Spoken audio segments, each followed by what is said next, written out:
نحمده ونصلي ونسلم على رسوله الكريم أما بعد فأعوذ بالله من الشيطان الرجيم بسم الله الرحمن الرحيم عن أبي هريرة رضي الله عنه قال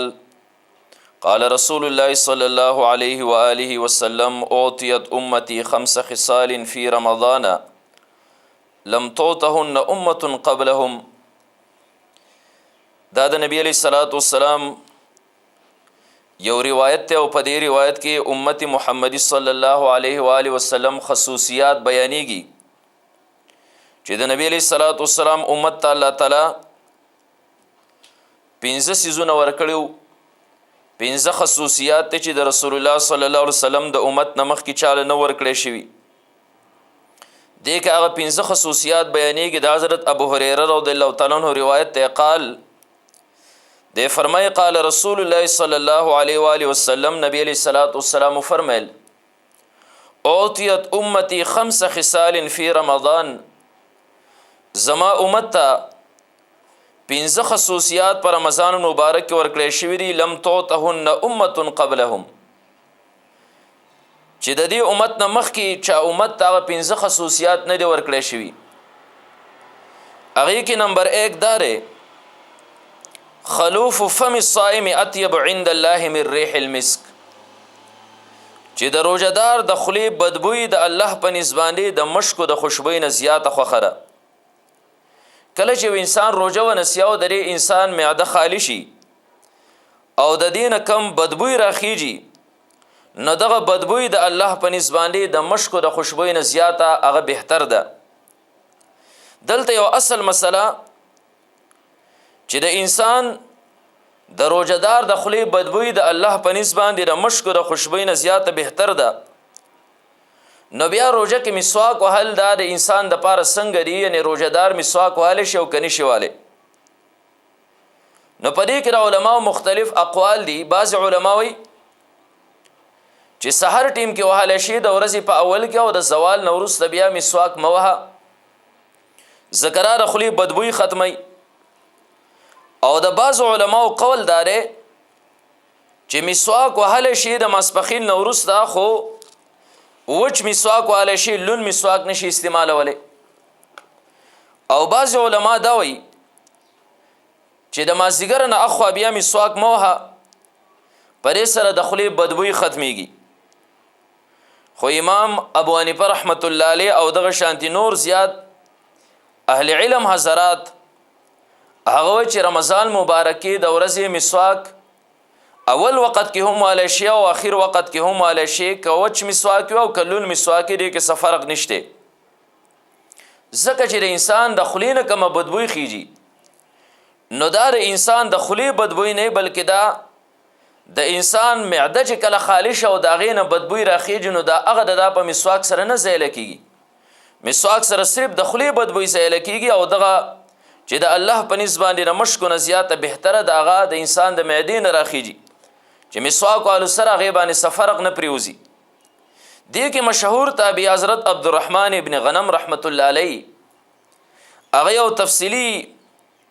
خبر ذکر کړی دا او امام طبرانی رحمت الله علیه موجم الکبیر کې هغه را نقل کړی دا چې عبدالرحمن ابن غنم رحمت الله علیه د حضرت معاذ ابن جبل رضی الله تعالی عنہ سره پرې کې خبره شوې ده. د فرمای سالت معاذ ابن جبل رضی الله تعالی عنہ، ما د معاذ ابن جبل رضی الله تعالی عنہ تپوس وکړه چې اتتسوک وانت صائم، ته چې کله روزدار نو تم مسواک وهي؟ قال نعم دوی او وهما. قلت اي النهار تتسوک، ما د توی چې د ورځې په کم یو وخت کې ته مسواک وهي، اول کې که په اخر کې؟ قال اي النهار شئت، دوی چې د ورځې په کم ټیم کې مې خوښه شي مسواک وهم، ان شئت غدوه و ان شئت عشيه، که مې خوښه شي د سحر ټیم کې وهم، که مې خوښه شي د ورځې اخر کې وهم. قلت نو ما ورته وی چې فإن الناس يكرهونه عشيه،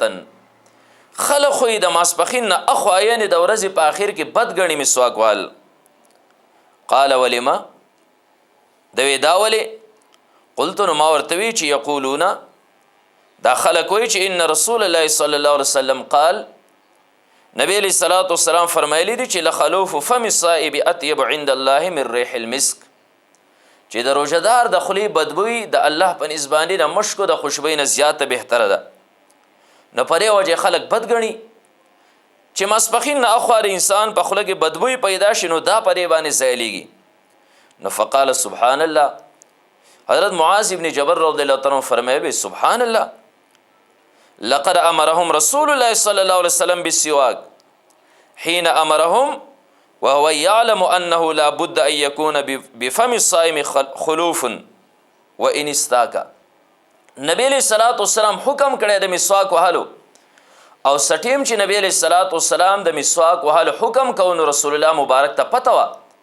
چې د انسان پر خله کې بدبوئی اگر کرے مسواک کچر ترې مسواک وای، نو رسول الله مبارک ته پته و درې خبري، او بیا نبی علیہ الصلوۃ والسلام حکم کړی دی. نبیا خلق څنګه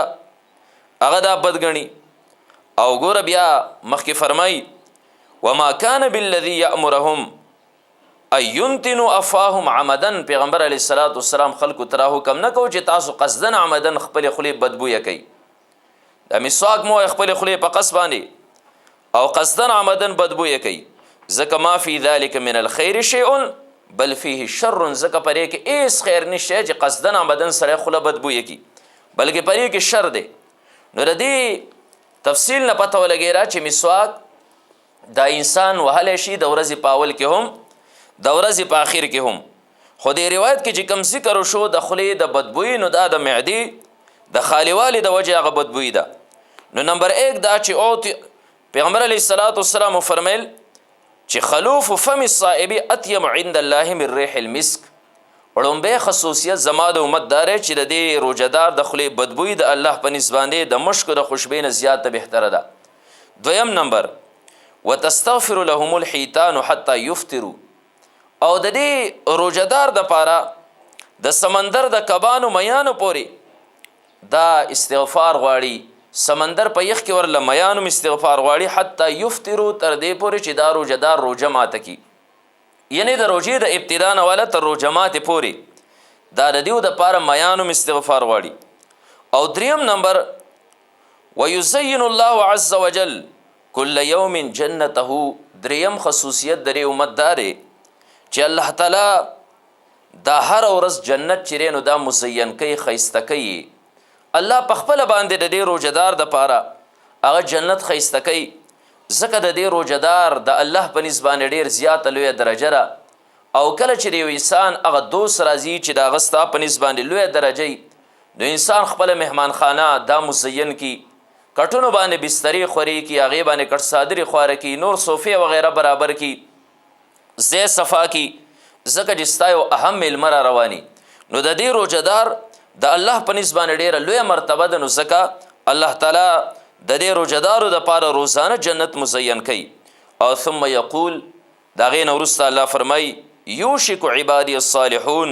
قریب رچ زماغ صالح او نیک بندگان ای یلقوا عنهم المؤنه، د خپل ځان د دنیا مشقت لري کی،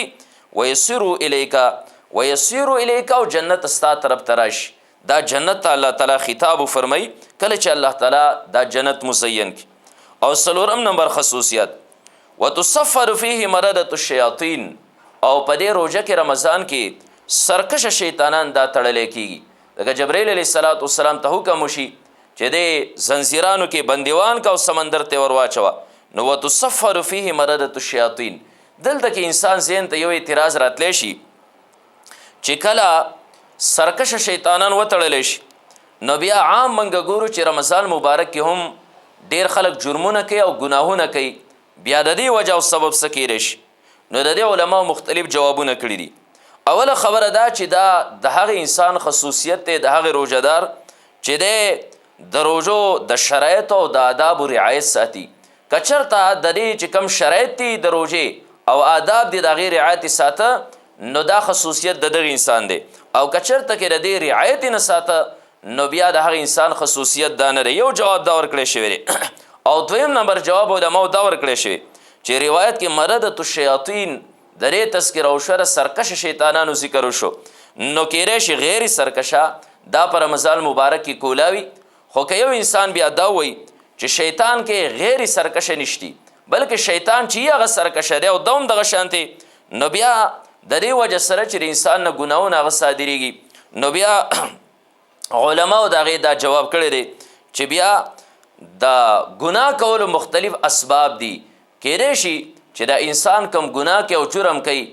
دا سرکشه شیطانانو د وجې نه کوي ځکه راتړلی شوي دي بلکې د دې چې نور کم اسباب دي د هغه اسبابو په بنیاد باندې د انسان ګناهونه کوي لکه د انسان نفس دی دا نفس انسان ګناهونو طرف ته آماده کی دغه شانتې غلط صحبت دی مجلس دی په غلط صحبت کې یو انسان کینی دا غلط صحبت د انسان ګناه طرف ته آماده کی دغه شانتي ګنده عادت دی یو انسان ګنده فطرت دی دغه شانتي ذاتی خباثت دی نور داسې بلا اسباب دي چې د هغې په بنیاد باندې د انسان هغه ګناهونه وکړي نو وتصفد فیه مردة الشیاطین رمضان کې سرکشه شیطانان دا قید شي بند شي فلا یخلصو فیه الی ما کانوا یخلصون الیه فی غیره دیو د رمضان نه علاوه چې کومو جرمونو طرف ته ورسېدل کومو ګناهونو طرف ته ورسېدل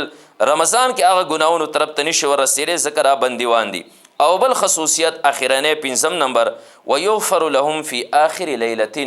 او د الله رسول فرمایل چې 5 خصوصیت زما د امت داره رمضان کې چې اخرنی شپه باندې زما د امت مغفرت نصیب شي صحابه تپوس کو قیل یا رسول الله د الله رسوله